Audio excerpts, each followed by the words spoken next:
Right, I'm not a doctor. So we're not trying to pretend to be, you know, but there is a certain time of the month, or there's during a female's cycle when you will exercise them harder. Where does that kind of fall if we say, share with me kind of how, is there an easy way for our listeners to understand that? Yeah. I'm a 25-year-old female and I'm training. When should I exercise? When should I do more heavier weightlifting versus cardio? Is there any, give me your take on that. I love that question because, I see so much on social media, even coaches, sharing that, on the week of their period, they completely change their workout. So they don't do weightlifting, or, they do this cycle training, according to your ovulation and whatnot. I'm just so confused about that, to be honest with you. But a lot of what I do, it's based on my own experience and the experience of working with over 700 women in the last 6 years, right?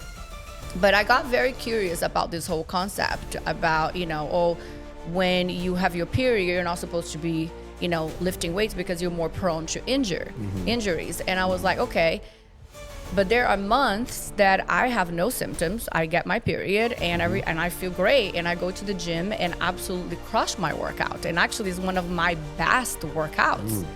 And then there are other months that I wake up and I am extremely fatigued. I have cramps, I have brain fog. I absolutely cannot go to a gym and lift, right? So when I was doing some research on this, I found out that actually during our ovulation period, which is right after our period, estrogen is at peak. So when estrogen is at peak, now it creates more, how can I say, elasticity? More elasticity in the ligaments. In the ligaments, right? So when that happens, we actually are more unstable during our workouts.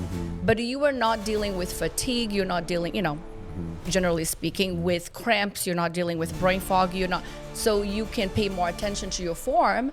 But even in athletes, they see that's when you actually have more, knee injuries, or you strain your ankle, It's fascinating, right?